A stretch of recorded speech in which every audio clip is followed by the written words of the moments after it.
Þá byrjum við yfirferð á JavaScript. Nú höfum við lært hvað HTML og hvernig það virkar, CSS, hvernig við notum það til þess að ljá vefinn okkar einhverju fallegu útliti og virkni svona einhverju leiti. En nú það seinasta púslið, eða seinasti fóturinn undir þessum þrífótastól vefsins sem JavaScript. En það restin af námskeiðinu förum við yfir JavaScript og vinnuverkefni tengt því. Og við byrjum í dag bara að fara byggja mjög solid grunn í því hvað JavaScript sem fordunarmál. Tökum svona einhver dæmi og þá erum við núna að horfa á JavaScript sem fordunarmál, hvernig bara virkar það sem slíkt. Og í næstu viku förum við yfir hvernig við notum JavaScript sem fordunarmál til þess að eiga við HTML-ið okkar, til þess að breyta strúktúrnum á síðunum okkar og búa til svona einhverja gagnvirkni í vefjunum okkar, þannig að við getum ítt á takka og þá bætist eitthvað element við eða fjarlægist eitthvað og eitthvað svona.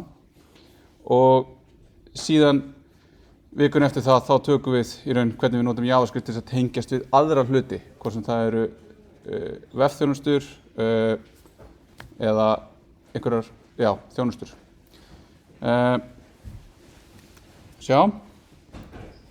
Ég byggi yfirferðina svona lauslega á elegant JavaScript og vísa í kafla í henni svona til þess að hafa eitthvað til þess að fara yfir hvað JavaScript Við sleppum einhverju og þar með tala einhverjum köflum í heild sinni og bætum einhverjum pörtum við sem hafa bæst við eða eru bara svona, ég vil fara aðeins nánar í. Og þá reyni ég líka, eins og í næsta félagstið þegar við förum við dommið, að fylgja því og nota dæmin, svona spegla þau einhverju leyti. En bókin hún fín, hún ókeypis, hún á vefnum, hún með interaktív dæmum, þannig að ég mæli með því allavega skannið hana og reyna að sjá svona sérstaklega þegar við förum í DOM að vinna með HTML-inu, af því að það þetta svona, það svolítið bara að komast inn í hvernig það virkar og geta prófað sig áfram, lesa eitthvað og kert síðan eitthvað interaktív dæmi gott. En lýsingin á JavaScript tekin frá MDN. JavaScript is a prototype-based, multi-paradigm, single-threaded, dynamic language supporting object-oriented, imperative and declarative functional programming styles. Og við munum fara yfir þetta að bara hvað allt þetta þýðir núna í þessari yfirferð. En svona það sem í raun bara þetta að JavaScript forritunarmál og JavaScript forritunarmál vefsins. Og það í raun eina forritunarmálið fyrir utan WebAssembly sem við munum ekkert skoða neitt, en það þarna til hliðar líka sem forritunarmál fyrir vefinn. En JavaScript búið að vera þarna síðan næstu í byrjuninni. En það var í kringum 95, þar sem að ef þið munið hvernig þessi vafra stríð voru og þá voru staðlarnir voru frekar loose. Fólk var svolítið að kúrekast þarna á vefnum og þá var alltaf bara spurning hvernig getum við sem vafri komið eitthvað competitive edge yfir hina vafrana. Og sagan segir að Brendan Eich sem að skapaði fyrstu útgáfuna af JavaScript og núna að búa til Brave vafran, kannast þú hann, að hann hafi sest niður og fengið þetta sem starfsmaður hjá Netscape, þetta verkefni að búa til eitthvað forritunarmál sem við gætum þannig náðu við einhverju edgi. Og hann hafi búið til fyrstu útgáfuna af JavaScript á 10 dögum og það hafi svolítið sett línurnar fyrstu árin. Þannig að JavaScript var horft á þessu toy forritunarmál, þar sem að enginn tók hann eitt svakalega alvarlega og þetta var bara já, ég get gert þetta til að skipta hvernig myndir birtast á vefnum, eitthvað svona basic. En það hefur aldeilis og bói risið eins og Phoenix eftir þessa bröðsóttu byrjun og í dag bara mest notaða forritunarmál í heimi og í raun það forritunarmál sem hvað útbreiddast að því leyti að flestar ekki allar tölvur í dag innihalda minnstakosti einn JavaScript túlk. Af því að allir vafrar innihalda JavaScript túlk sem við getum í raun komist í, þannig að það mætti færa rök fyrir því að þetta sé svona einfaldasta máli til þess að byrja að forrita í. Þannig að einu sem þú ert að hafa vafri og að kunna að opna DevTools, fara í console og byrja að forrita. Og ég raun bara með forritunarumhverfi. Þannig að þetta svona eins og þegar ég var yngri og var að byrja, þá var þetta QBasic sem að þurfti að fara í gegnum DOS og það var svona fyrir innvígða að vita hvernig það virkaði og svo bara eitthvað, svo gerum við bara print og go to 10 og svo bara eitthvað fórum við í endalausum loop og bara eitthvað frábært og svo reyndum við að gera eitthvað. En þannig að við erum komin aðeins lengra í dag. Þannig að þetta í raun bara það sem við þurfum að nota til þess að keyra kóða á vefnum, þó svo við getum vissulega nota önnur forritunarmál, en þau forritunarmál alltaf þannig að þau transpælast, fara úr einu forritunarmáli í annað, þau kompælast úr forritunarmáli í annað, sem kallað transpæla, yfir í JavaScript. Og þetta sem sagt hérna úr fyrstu árunum að JavaScript borrows most of its syntax from Java, but also inherits from Arc and Perl, with some indirect influence from self in its object prototype system. Og sagan segir líka að Brendan Eich hafi reynt að fá að setja skema sem hérna Lisp mállýska sem forritunarmáli. Heiminum var svolítið öðruvísi, við verðum alltaf að forrita í Lisp máli í staðinn fyrir JavaScript.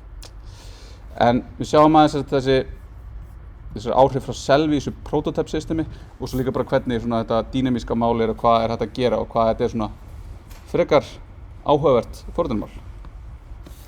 Og síðan þau eitthvað sem búin að vera að læra Java og fyrstu skrifa okkur forritunarmál það, þá gott að hafa þetta í huga. Java is to JavaScript as ham is to hamster og þetta í raun algjörlega ólík forritunarmál. Bara á paradæmi, hvernig við hugsum forritun okkar mjög ólíkt.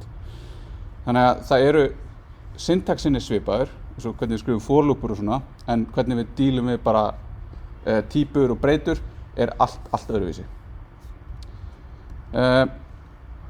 Og það líka það að Java þýtt, þar sem við þurfum þá að hafa einhvern compiler, sem compiler forritskóðunum okkar yfir í bytekóða, sem síðan keyrir á virtual-vélinni fyrir Java, á meðan JavaScript túlkað, að því leyti að það bara forritunarkóðun okkar tekinn af afrunum og hann keyrður as is í hvert skipti sem hann þarf að vera keyrður. Við vísum í kóðan úr vefsíðun okkar og hann sóttur og hann túlkaður og hann tilbúinn, hann bara keyrir þannig. Þó svo bakvið tjöldin, til dæmis eins og í Chrome, rendering-vélin þar, JavaScript-vélin, hún notar just-in-time compilation, sem því að hún finnur eitthvað kóða og gerir fullt af eitthvað optimizations til þess að láta forritun okkar keyra hraðar. En fyrir okkur þá þetta Java þýtt, JavaScript túlkað. Og svo það breyturnar, að þegar við erum að vinna í Java þá þurfum við alltaf að segja öllum breytunum, þú ætlar að vera integer breyta, þú mátt bara halda integer tölur, en í JavaScript það þannig að gildin hafa típu og breyturnar geta vísa í hvaða gildir sem og geta breytt í raun hvað að vísa í, bara eins og við viljum, með smá takmarkanir sem við sjáum eftir. En eins og ég sýndi ykkur áðan, þá getum við bara opnað DevTools og farið í konsólu og byrja að skrifa inn skipanir og forritskóða og alls konar bara á forrita JavaScript. Og núna líka, þegar við erum búin að sækja Node, þá getum við líka farið hérna í bara Node og þá opnum við þetta REPL, eins og ég sýndi ykkur hérna fyrir 3 vikum og ég get aftur skrifa hérna eitthvað og get keyrt í raun JavaScript-kóða. En stöðlunin og hvernig JavaScript að þróast hefur tekið miklum breytingum núna síðustu 5 ár eða svo, kannski aðeins meira. En ECMAScript heitið á staðlaða forritunarmálinu. Sagan segir, nú er svo gaman að það geti fyrir að segja svona sögur, að þegar Netscape var að gefa upp stöðlunin á JavaScript, því að Netscape kom með JavaScript og þá var Microsoft bara eitthvað, úps, það ekki gott ef að vefirnir okkar styðji ekki þetta nýja JavaScript. Við skulum reverse engineera útfærslunni, bara með því að horfa hvað gerist ef ég keyri þennan kóða, og reverse engineera þannig hvernig spekki var og byggja þannig til JScript til þess að geta látið sína við keyri þetta fram og þá var fólk bara eitthvað, wow, þetta gengur ekki, við þurfum einhvern til að staðla þetta.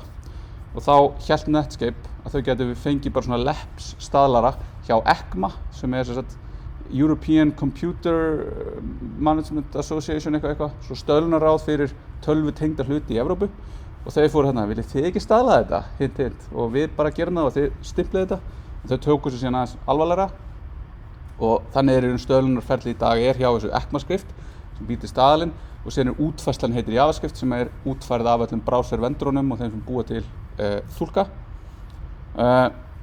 og þetta var þannig að það var útgáfa 1, útgáfa 2 klikkaði, útgáfa 3 kom út, útgáfa 4 kom út og svo liði bara 10 ár. Svo kom útgáfa 5 og svo útgáfa 6 og þá fóru hjólin að snúast aftur og núna frá með útgáfa 6 í raun bara á hverju ári kemur út, það bara eitthvað deadline í febrúar það sem bara hér koma nýjir hlutir sem við viljum í málið. Þeir verða að vera tilbúnir, spekkaðir og samþykktir og komnir á 3. stig í febrúar eða mars. Þá koma þeir út í nýjum staðli, í nýri útgáfastaðli. Þannig þá talaði mér bara 2021 útgáfan. Hún núna að koma, svo 2022. Og við höfum þennan TC39 sem hópur sérfræðinga sem sér þetta stöðlunarferli. Og þá höfum við hérna til dæmis bara útgáfa 5, útgáfa 6 og sjá þetta svona, útgáfa 6 var með alveg rosalega mikill nýri virkni og alveg bara rosalega mikill virkni, bara breytti leiknum svolítið. 2016 plus hérna, og þá sjáum við þetta alveg slatt af einhverju og svo hérna next sem bara að koma og þá sjáum við hérna það eitthvað stage 2, stage 3 og þá það eins og þessi stöðlunar hérna stöðlunarferli fer fram í rauninni að þú kemur með einhverja hugmynd, bara hver sem getur komið með hugmynd og þarf að finna sér champion innan TC39 hópsins sem bara eitthvað, þú agiterar bara eitthvað, þetta geðið góð hugmynd hérna, fá decorators sem alveg búið að vera löngun í það er svona leið til þess að búa til svona metadata skilgreiningar á föll, breytur og föll og þetta búið að vera, fólk búið að hakka þetta inn í alls konar í bara 10 ár í JavaScript og nú bara eitthvað stöðlum þetta fyrir alvöru og þarna þetta bara, hérna bara spekkinn fyrir þetta og bara hvað use caseið, hvernig ætlum við að gera þetta, hvað þurfum við að hafa í huga og hvernig myndi þetta, hvernig skilgreinum við, hérna BNF og allt þetta sem maður þarf að gera fyrir forritunarmál og svo fer þetta í rauninni gegnum þetta stage 1, stage 2 og svo stage 3 og þá það tilbúið til útgáfu þannig að þá sjáum við hérna að þetta ekki komið á stage 3 en það sem við erum að fá inn hérna til dæmis svo temporal sem verður mikil breyting sem í rauninni bara standard library sem virkar fyrir dagsetningar og all tímaháð gögn í JavaScript JSON modules og eitthvað fínt, eitthvað fínir í. Þannig að þetta svona hvernig þetta þannig að þetta svona eins og í HTML og CSS. Það fullt af fólki bak við tjöldin sem svona íta áfram þessari vinnu og svo allt í hennu kemur eitthvað og það er wow, þetta er sniðugt, en það búið að vera að vinna því í 10 ár bak við tjöldin eitthvað. Þegar við förum að vinna með JavaScript forrit, þá kemur svona við erum bara að vinna eitthvað og það debugger sem við munum sjá, en við förum ekki alveg strax í hann, en við höfum líka svona console hlut, sem hlutur sem leyfir okkur að skrifa út í konsolið, sem þá skilin okkar, þá konsól undir vafranum hérna, þetta konsól hér, eða bara hérna út í umhverfið og þarna getum við gert hluti eins og gert loggað, þannig við getum verið að skrifa, þá þetta eins og hérna system print NL í Java, þar sem við getum bara skrifað út eitthvað. Þá þetta svona print debugging sem við notum og ekkert af því og það sem við munum nota aðeins í byrjun þó svo ég muni síðan ykkur hvernig við getum notað debugger sem í öllum vöfrum. Það debugger þar. Þannig með þegar að skrifa console log eitthvað þá getum við fengið hello heimur forritið sem skrifar þá bara út hvort sem það hér hello heimur eða hér hello heimur og við fáum hérna þetta skrifað út. Hérna fáum við líka undefined sem í raun niðurstaðan úr því að keyra þetta fall. Það skrifar út í standard out hérna en það skila líka undefined. Sama hérna. Þarna líka fleiri aðferðir eins og til dæmis við erum með svona tímamæla, hópa saman skilaboðum, svona grúppa þeim, við erum með eitthvað flóknari debug og alls konar dót. Þannig þið getur skoðað hérna á MDN hvað meira til hérna. Síðan þegar við erum með athugasemdir í JavaScript þá erum við með svona multiline comments, við erum með single line comments með hérna // og það má ekki nesta athugasemdir. Þannig að þetta villað, þannig að það oft betra að hafa þetta svona yfirleitt og nota þetta ef við erum að fjarlægja stóra blokkir af kóð að við erum að vinna. Eða svona einhver hluti vegna að vinna með það. Ok, þannig að eins og ég sagði áðan, breytur í JavaScript hafa ekki típu. Þannig að við getum búið til breytu, svo breyta bara breyta. Hún bara heldur utan gögn. En gögnin sem heldur utanum hafa típu. Og það eru nokkrar primitive típur sem þá immutable af því leyti að leið við erum búin að búa til þessar primitive típur þá bara þetta gagn til einhversstaðar, það bara geymt á í gagna hérna svona heap gagnastór á sem túlkurinn hefur aðgangað, það sem bara sett, það tekið frá ákveðið pláss í minni, gögnin eru sett þar, breytan vísar í þessi gögn. Og þau gögn breytist aldrei. Þannig að ef við erum með streng og við búum til nýjan streng með að skeita við einhverjum öðrum streng, þá er bara tekin og búin til nýr strengur og breytan vísar á hann. Þannig virkar primitive týpur. Og þær eru svo string, number, big int, boolean, undefined, null og symbol.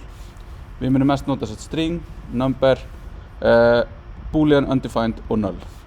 Big int og symbol eru svona viðbætur, tökum það bara yfir svona fyrir completeness. Síðan eru ekki primitive týpurnar, eru object. Og það er bara vel skilgreint leið til þess að búa til object, sem í grunninn bara, þetta einhver breyta sem heldur utan key value per. Og keyið getur verið, einhver leyfileg breytunöfn og value er í raun bara eitthvað gildi. Þannig að við getum í raun nestað object eins og við viljum. Þau geta í raun verið endalaust djúpir eða einhver takmarkaðna af í raun bara gildi. Þannig að við getum með objectin í objectin í object eða stringin í object eða hvað sem er. Síðan fyrir hvert primitive þá höfum við það sem við kallað primitive wrappers sem eru objektar sem heita það sama primitivin nema með stórum staf. Þarna eru hópað saman bæði föllum og gildum sem viðkomandi primitive týpa þarf. Til þess að strengir, við viljum að einhverja leið til þess að fá uppercase strengi. Nei, við sko hello, við viljum fá hello í uppercase. Það fall á heima á primitive wrapperinn. Fyrir tölur, þá þurfum við einhvern veginn að vita hvað er stærsta heiltalan, svona max int. Hvað get ég skilgreint tekið frá mikið pláss fyrir stóra tölur. Sú tala er skilgreint á number primitive wrapperinn. Þannig að það getur verið ruglandi þegar maður sér þetta fyrst. Það er að með litlum staf er í raun primitive týpan sjálf. Stór stafur er primitive wrapperinn sem er í raun svona object sem heldur utan ýmis hjálparföll og dót fyrir það primitive. Ok, þannig að ef við förum bara svona hratt yfir aðeins hvernig þetta er og þetta er svolítið bara svona, ég bara hendi á einhver fullt af hugtökum og svona sem að síðan þið verið bara að koma tilbaka og skoða og ég linka í documentation og þið getið skoða þetta aftur. Þetta er bara svona, hér er heildin, hér fyrir við að breytina, svo fyrir við að vinna verkefnin og þá fer þetta síðast inn. Þannig að þegar við vinnum með strengi, þá höfum við 3 leiðir til þess að skilgreina það. Við getum notað svona úrfellingarkommu, eða single tick, við getum notað gæsalappir, eða við getum notað backtick, sem er sem sagt, á Makka er það option, takkin við hliðin á I, sem er öfugt backtick. Eða hvað? Nei, það er hinn, sem er með réttu backtick, stjarna plus backtick.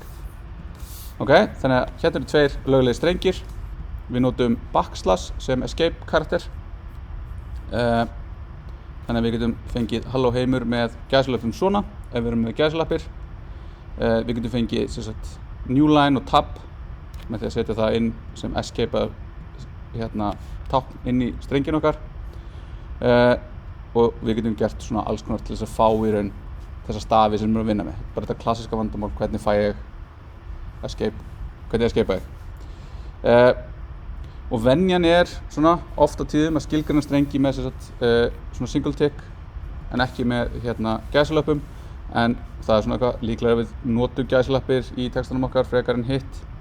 En það er raun bara eins og með annað, eitthvað sem við viljum bara láta tólin okkar sjá þannig að við notum eitthvað svona lint, við möttum að sjá það seinna, eða einhver tól eins og Prettier sem við nefndum aðeins í byrjun námskeiðsins til þess að sjáum það bara passa upp á allir strengirnir okkar séu eins. Hver strengur er óbreytanleg röð, immutable sequence af Unicode stöfum, þar sem hver stafur eru 16 bitar og við getum í raun þannig túlkað allt Unicode nema að stundum, og þá er þetta UTF-8 sem leyfir okkur að vera með breytilegt bil, þannig stundum þarf að taka 32 bita til þess að túlka staf og þá getur við fengið lengd á þeim stöfum gæti verið lengri en þetta. Við sjáum 5 stafi en lengdin á strengnum eru 6 af því að einn stafurinn, til dæmis að vera emoji, tekur meira en eitt bil og jafnvel fleiri. Plusvirki er sem sagt svona binary operator sem við getum notað til að skeita saman strengjum. Þannig að við getum tekið streng og búið til annan streng. En þá þetta tveir óbreytanlegir strengir og úrverður þriðji óbreytanlegi strengurinn.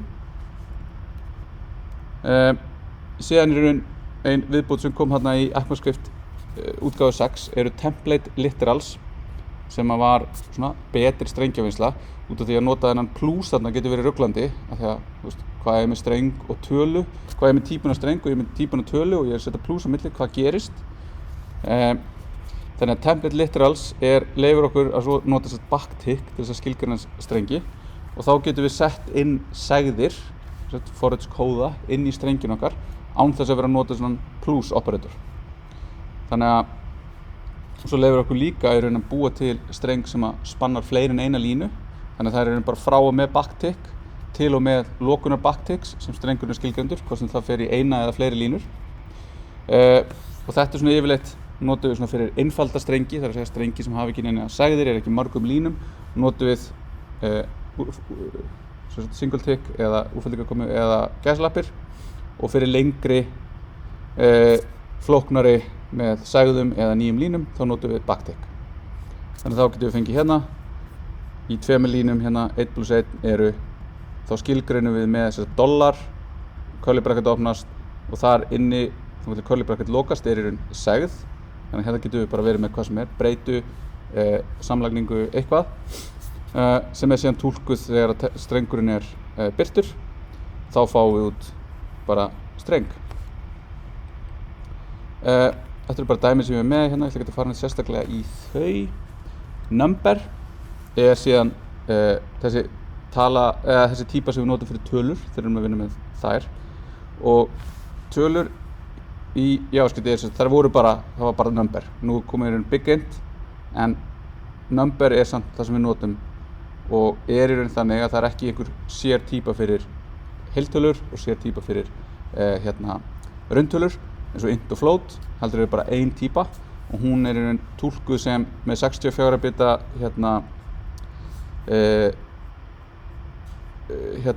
64 bita teknir frá fyrir hverja tölu, 1 biti fyrir signið á henni, 11 bitar í brotið og svo 52 bitar í gildi.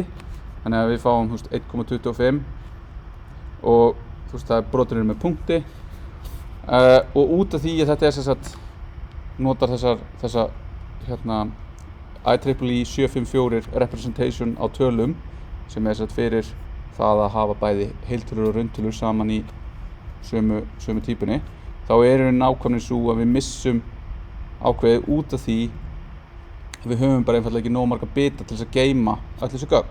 Þannig að þetta eitthvað sem við getum lent í. Þannig að þetta bara bókstaflega það sem gerist hérna að við fáum upp einhverja tölu sem með einhverjum afskaplega lítilli rest sem að gera það virkum að ég geri að þetta í raun ósatt að 0,2 + 0,1 ekki 0,3. Það út af því hvernig í raun gögnin geymd bak við tjöldin. Þannig að þetta eitthvað sem við þurfum að passa upp á þegar við þurfum að vinna með í raun svona brotatölur eða rauntölur að við getum ekki borið þær beint saman. Við þurfum að nota eitthvað svona epsilon gildi sem við sjáum aðeins eftir. Við getum líka notað scientific notation með því að nota bara litla og þá erum við bara hefja upp í veldi. Við getum líka lent í því að fá upp infinity og minus infinity þegar við erum að gera einhverja útreikninga. Til dæmis, bara búið til rosalega stóra tölu þá bara fáum við infinity tilbaka.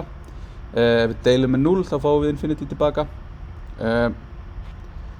Og þetta í raun allt skilgreind hegðun og sumt af þessu þarna, hvernig þetta í raun má rekja alveg aftur til þessara 10 daga þar sem að Brendan Eich tók við bendur og skrifaði JavaScript upprunalega og það voru ákvarðanir teknar þar sem síðan eru út af backwards compatibility búin að endast í gegnum allt málið.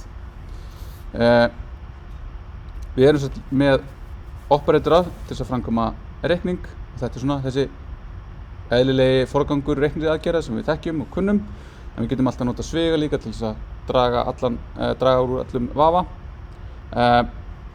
Síðan höfum við til dæmis eins og hérna prosentu operatorinn sem svona remainder operator og fleiri virkja og flóknari reglur það hvernig Bæði forgangurinn og svona associativityið í þessu. Þannig, wow, ég held ég að setja á dark mode og öll dæmin hérna eru bara ólæsileg. Einhver var að klikka á CSS. Þannig hérna hægt að skoða í raun með töflu, í raun ef það eitthvað sem ég skilji ekki, þá get ég séð í raun hérna bara forgangur á öllum virkjum skilgreindur og í raun í hvaða átt hann hérna associatíður. En sem sagt, afgangsvirkin eitthvað sem við notum stundum í forritun sem í raun framkvæmir deilinguna og skilar okkur afgangnum sem verður eftir. Og þá það allir mjög svona gott trikk að komast að hvort tala sé hérna jöfntala eða ekki. Ef við notum afgangsvirkjan, deilum með 2, þá fáum við alltaf afganginn 1 ef þetta er oddatala en afganginn 0 ef þetta er jöfntala. Svona skemmtilegt. Síðan út af því að við getum framkvæmt í raun eins og við sáum. Við erum með plusvirkjan sem tekur 2 strengi og leggur það saman og úr verður ný strengur. Við erum með plusvirkja fyrir 2 tölur, en hvað gerist ef ég legg saman tölu og streng eða tölu og boolean eða tölu og undefined. Og það getur sem komið upp tilvik þar sem við erum að gera eitthvað, að framkvæma eitthvað með tölum og við fáum upp nan sem not a number sem share gildi. Það ef við deilum 0 með 0 þá fáum við upp nan. Ef við drögum a frá 1 þá fáum við nan og það eru fleiri svona sem við hefum. Þegar ég jafnvel kannski sé þetta svona out in the wild, þeir eru með eitthvað viðmót og það allt einu stendur, verðið nan. Hvað þetta nan? Eða hérna eitthvað, bara svona nan eitthvað randomly á einhverjum stöðum. Maður sér þetta reglulega og þá þetta út af því að fólk gerir ráð fyrir því að það muni alltaf koma tala sem að mun fara inn í útreikninguna sem eiga sér stað og passa ekki upp á hvað gerist ef einhver óvart eða eitthvað, einhver misskilningur eitthvað og það kemur tala inn og ég dreg, það kemur hérna boolean gildi inn, ég dreg töluna frá boolean gildinu og þá getum við verið með svona vörd gegn því með því að nota is nan fallið sem einmitt á number primitive wrappernum sem tekur bara inn gildi og segir til hvort að gildi sé nan eða ekki. En hérna svona þetta, eitt af þessu sem svona vesen í JavaScript og við þurfum að læra hvernig gildum kastað. Það sem að gerist í rauninni hérna áður það að það gildi sem sendið inn, það reynt að breyta því tölu áður en að athuga hvort þetta sé nan eða ekki. Þannig að það getur sjálfur sér breytt dæminu einhver leyti. Þannig að 1 ekki nan, en strengur ekki hérna not a number, hann þó svo hann sé ekki hérna í sjálfur sér ekki nan gildið, þá a tekið og því reynt að breyta yfir í tölu og það einn óskilgreint að taka tölu og taka streng og breyta yfir í tölu. Þannig að við fáum í staðinn fyrir að fá tölugildi, þá fáum við nan gildi og það vissilega nan. Og hérna aftur, þegar við tökum strengin 1 og við spurjum þetta nan, þá strengurinn tekin, það bara tölustafur inn í þessu streng. Ég ætla að túlka þetta sem tölustafinn sem inn í strengnum og þar af leiðandi fáum við tölustafinn 1 og 1 vissulega ekki nan, þannig að þetta false. Síðan bættist við big int sem þá bara svona fyrir þessi verkefni þar sem við þurfum bara að vera að vinna með mun stærri tölur. Þá það tekur bara frá miklu meira pláss, ég veit ekki nákvæmlega hversu mikið pláss, en bara mikið pláss. Og þá getum við farið út fyrir þetta bil sem hérna max og min safe integer rangeið fyrir number og við getum reiknað þau gildi. En til þess að geta aðgreint á milli venjulegra talna og big int talna þá þurfum við að skilgreina það með því að setja n á eftir tölustafnum.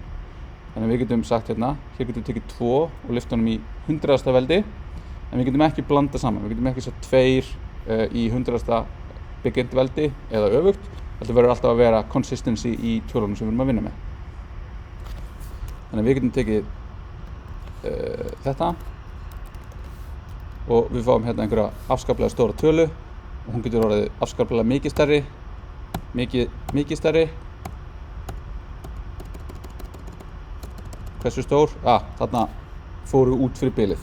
Þannig að það alveg virkilega stór tala sem við getum representað með big int. Já, ég var komin út fyrir hérna. Ok. Þannig að ef þið farið að vinna með einhverja svona útreikninga á risastórum gagnasettum eða vinna í einhverju, þá þetta raun viðbútt fyrir það. Þá þetta svona tölvugrafík í kryptó, eða kryptografíu, ekki í kryptó, þar sem við þurfum í raun að vera að vinna með rosalega stórar tölur. Þá þetta fyrir það. Síðan höfum við number is finite, til þess að athuga hvort það gildi sé infinity eða ekki. Þannig að þetta aftur eitthvað gildi sem getur komið upp sem ekki í raun, sem munum valda okkur vandræðum eða láta útlitið eða UI-ið okkar verða skrítið ef við passum ekki upp á. En yfirleitt þetta eitthvað sem við þurfum ekkert rosalega mikið að spá í. Síðan reyndar eitt annað sem við þurfum stundum að spá í. Það það að við erum með einhverja leið fyrir notendur til þess að skrifa einhvern streng og við tökum við strengnum og við viljum fá tölu út úr honum.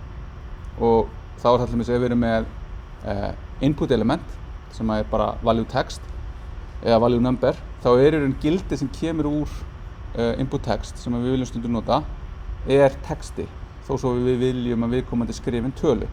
Og þá getum við notað þess að number parsing til þess að taka streng og grípa út úr honum einhverja tölu. Og þá það í raun annarkvort texta eða ekki. Ef það texta fáum við töluna, annars fáum við nan-gildi. Síðan höfum við þarna radix sem í raun í grunninn tugakerfi eða 10 sem segir bara í hvaða tölukerfi á að túlka þessa tölu.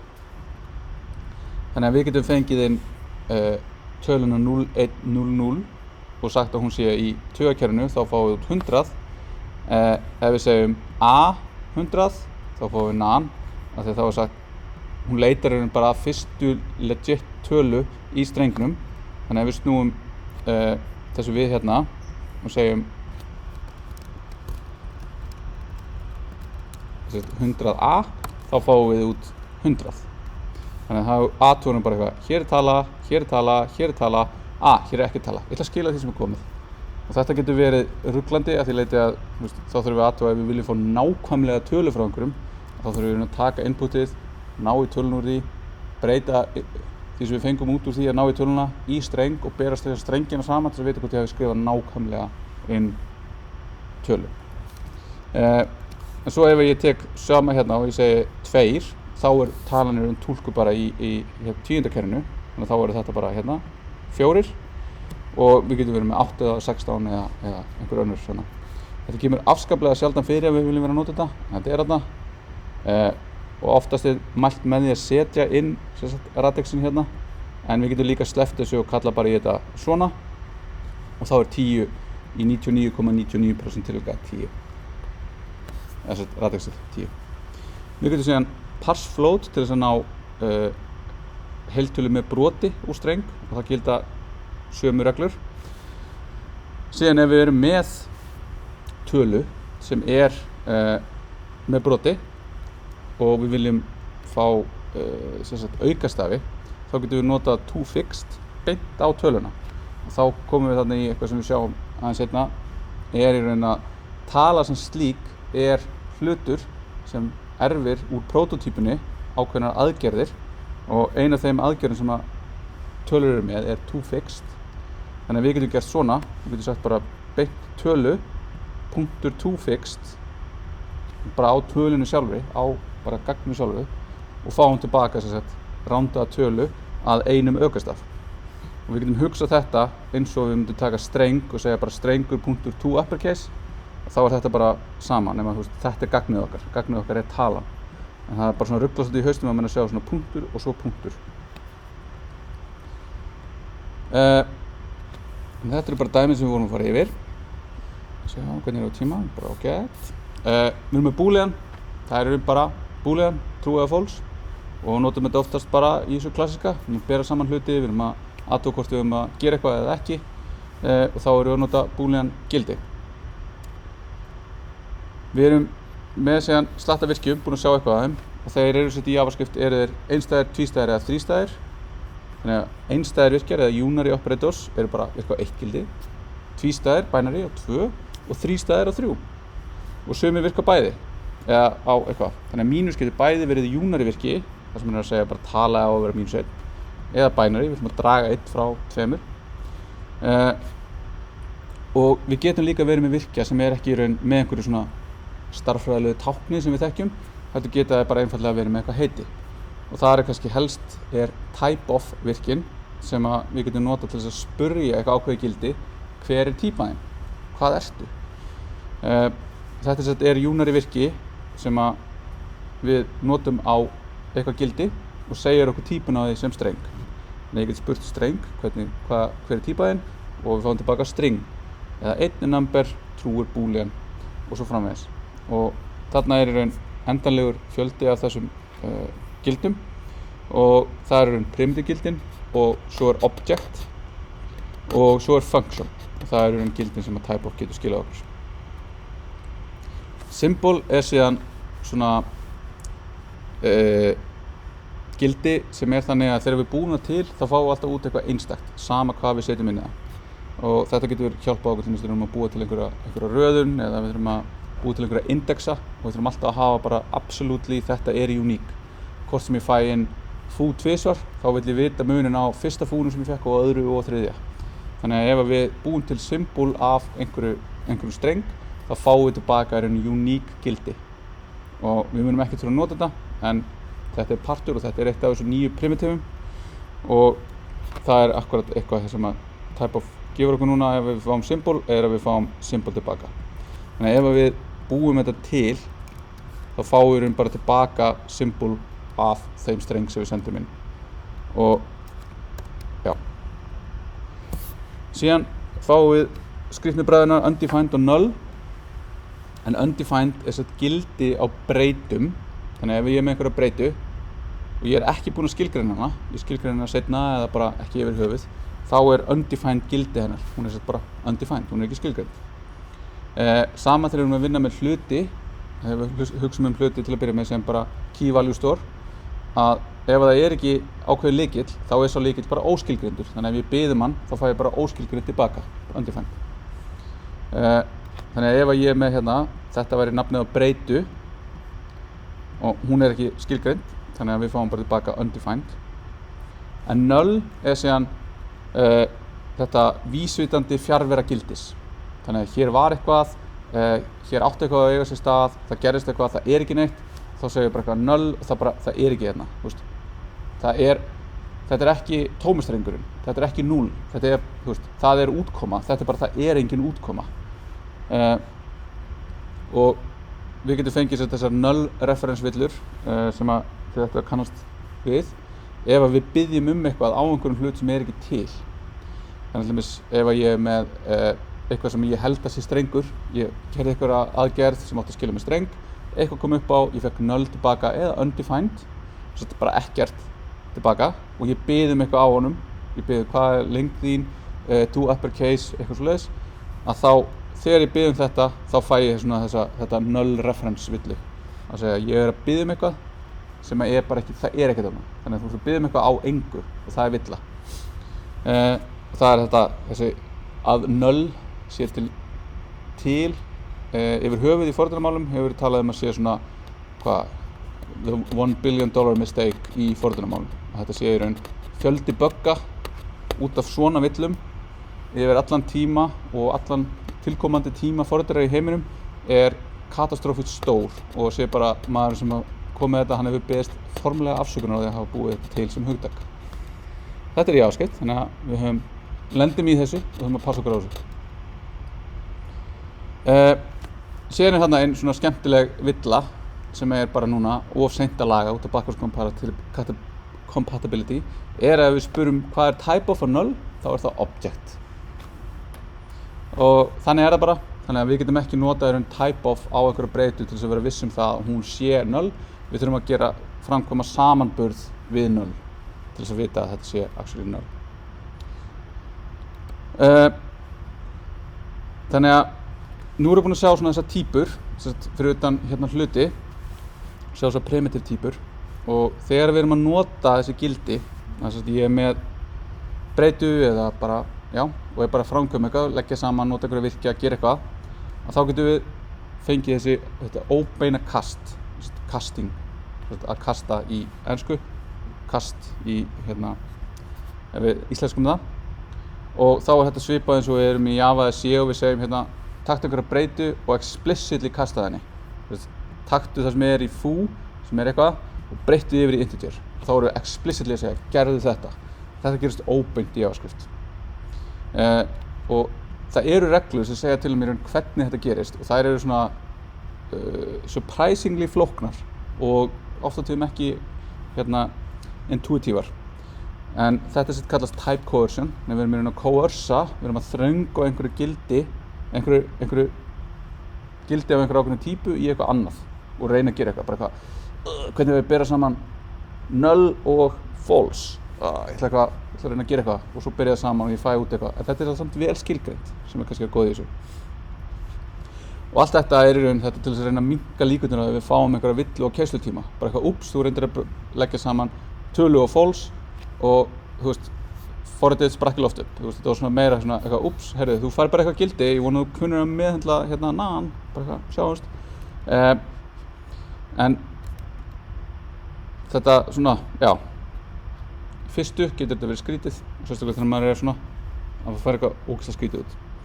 En það svo til bara risastórar töflur það hvernig þessir equality virka og hvað í raun, hvað gerist hérna ef ég er með x og y og svo hérna, já, samanburðurinn sem við sjáum eftir. Svo erum við með eitthvað sem heitir object is, same value 0. Þetta er bara, hvernig berum við saman tvo hluti.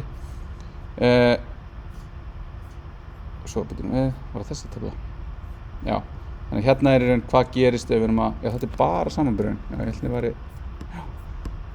Svo einhverstaðar hérna hvernig kastað, já, hérna hvernig kastað. Þannig ef við erum með tölur og við erum að bera saman við big int eða við string, þá kallaði þetta toNumber sem bara eitthvað fall sem skilgreint í staðlinum. Við segjum það hvernig tökum við streng og breytum í tölu. Þannig að þá getum við lent í þessu. Ef ég legg saman strengin 1 við töluna 1, þá fæ ég út 11. Þá í raun það sem hægra megin hefur út af precedence orderingin þá þetta tekið fyrst, þá þetta í raun þessu kastað í streng. En ef við gerum 1 plus 1, þá fáum við það sama. Ef við hins vegar drögum frá, þá fáum við 0 eða mínus 1. Þannig að þarna eitthvað svona internal inconsistency í því hvernig þetta að mann myndi halda. Ef við tekum nan og bæti við a, þá fæ ég nana. Þannig að þetta eru svona hluti sem að þið eftir að lendi í þessu eitthvað svona skrítið og þá það bara að muna þetta, ok, er ég, af hvaða típu gildið sem ég er að vinna með. Þá getum við sett type of á breyturnar okkar til að sjá, ok, ég er að bera saman streng og tölu eða ég er að reyna að leggja saman streng og tölu. Þá komum við aftur að samanburðinum að við getum gert svona samanburð en við getum líka borið saman í raun eru 2 strengir, þessi strengur stærri en þessi strengur. Og þá það bara aftur, það fylgir hérna, ef við erum að gera þetta, þá kallaði toNumber og toNumber og þessu og það borið saman. En við fáum niðurstöðu, en á öllu getum ekki rétta niðurstöðu, mjög ólíklega rétta niðurstöðu. Og svo náttúrulega flækist þetta allt saman þegar við erum ekki að horfa beint á primitive típnir hérna, heldur erum við með einhverja breytur sem við erum hugsanlega að setja inn mismunandi gildin í. Þannig að þarna getur þetta orðið flókið. Þannig að við höfum þessa stærra og minna en jafnt og stærra jafnt og minna og jafnt og síðan höfum við 4 virkja, eða 2 fyrir jöfnuð og 2 fyrir ójöfnuð.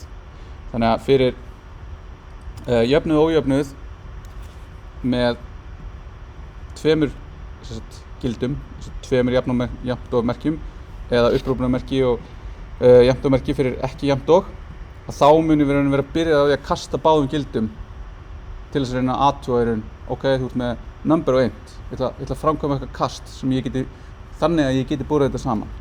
Og þarna brennir maður sig helst á því að fá þetta type coercion í hausinn. Þess vegna viljum við alltaf nota samanburð með 3 samansemmerkjum eða neitun og upprópunum og 2 samansemmerki, af því að það mun byrja því að spyrja, er ég að bera saman 2 gildi með sömu típu? Já, ok, þá ætla að framkvæma samanburðinn.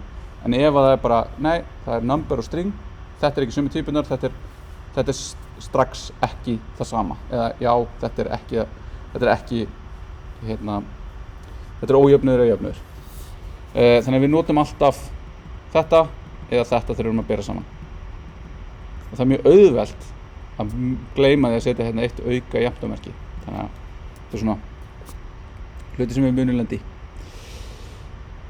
Þannig að 1 er jafnt og strengurinn 1, en 1 er ekki jafnt og strengurinn 1. Og false er jafnt og 0, en false er ekki jafnt og 0. En út frá þessu type coercioni fáum við hugtök truthy og falsy sem eru svona, já, þú ert næstu því true, já, þú ert næstu því false. Það er svona truthy og falsy.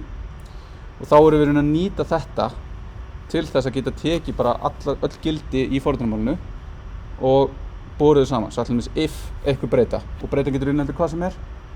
Ef hún inniheldur truthy gildi, þá munum við fara inn í það brans, annars ekki. Ef hún inniheldur falsy, þá munum við ekki fara hangað inn. Og þá er þetta type coercioni. Þannig að falsy gildi sem eru sambærileg false þegar við type coercionu eru false, 0, tómistrengurinn, null og undefined og none. Þannig að ef við tökum eitthvað af þessum gildum, þá eru þau treatuð sem false. Og öll gildi sem eru ekki falsy eru truthy. Og síðan ef við berum saman null og undefined, þá eru þau jafn sjálfu sér, en þau eru ekki jafn einu öðru, og none er ekki jafn einu. Þannig að ef við berum saman none og none, þá er það ekki það sama. Þannig að hérna sjáum við hvernig við getum nýtt þetta. Við getum tekið bara beinan streng og sagt if þessi strengur, út af því að hann er ekki tómistrengurinn, þá mun þetta keyra. En ef þetta er tómistrengurinn, þá mun þetta ekki keyra. Síðan höfum við lógíska virkja, þannig að við erum alveg að klára hérna fyrsta part. Við höfum hérna andvirkja, sem er ampersand eða ómerki, sem er true, þá því að þess að bæði stökin sem eru borin saman í þessum tvístæður eru true, annars false. Síðan erum við með pípu fyrir virkja, sem skilja true ef annarkvort gildið er true, annars false. Síðan erum við með einstæðan neitunarvirkja sem kastar einhverju sagð úr true í false og öfugt. Þannig að ef við neitum true þá fáum við false. Og þetta getur í raun virka fyrir öll gildi út af truthy og falsy. Þannig að ég get tekið í raun true og breytið í false, ég get tekið tómastrenginn og breytið honum í true, eða tómastrenginn og neita honum tvisvar til þess að fá út false gildi. Þannig getum við í raun að abúsa þetta að, þetta er þarna, en við getum samt notað boolean primitive wrapperinn, að því ef við tökum hann og notum hann sem constructor, þar að segja ef við sendum gildin í hann, þá í raun köstum við því gildi yfir í boolean. Þannig að hugsaðu að skoða þetta aðeins meira, setjum fyrir að skoðum hvernig hérna objektar virka. Og svo er eini þrístæði virkin er ternary operatorinn, og hann tekur inn eitthvað ákveðið gildi, og svo út frá því hvort það gildi er truthy eða falsy, þá skilur hann öðrum gildum.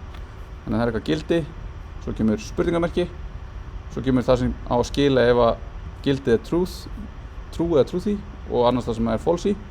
Þannig að þá getum við gert það svona, eða já, svona. Þannig að þá getum við komið hérna inn. Ef það er ekkert að gerast þarna, við fáum einn breytu sem er með tómastrengnum, þá getum við brugðist við því, og þá getum við oft sleppt því að vera með if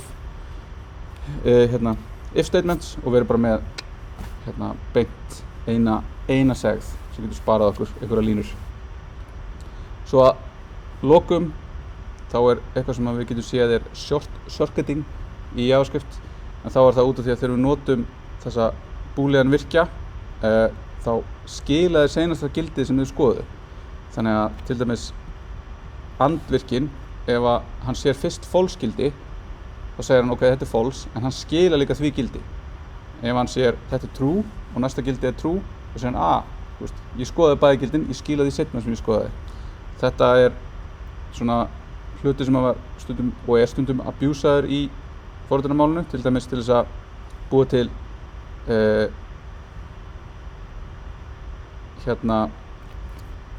til þess að stytta okkur enn frekar leið. Þannig að við getum sagt, ef við erum með gildi, þá getum við sagt, þetta reyndir að lokast hérna,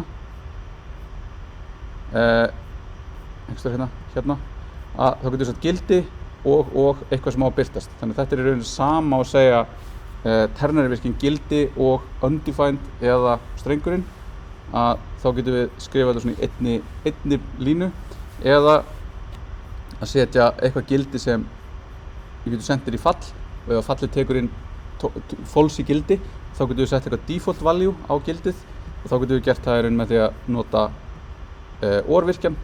Þá fáum við út, ef þetta er truthy þá fáum við þetta gildi, ef það er false þá fáum við eitthvað default gildi. Þetta er samt búið að leysa á betri leið bara með því að hafa default value í föllum í ECMAScript 6 og nýrri. En þar með líkur fyrstu ferðumálið.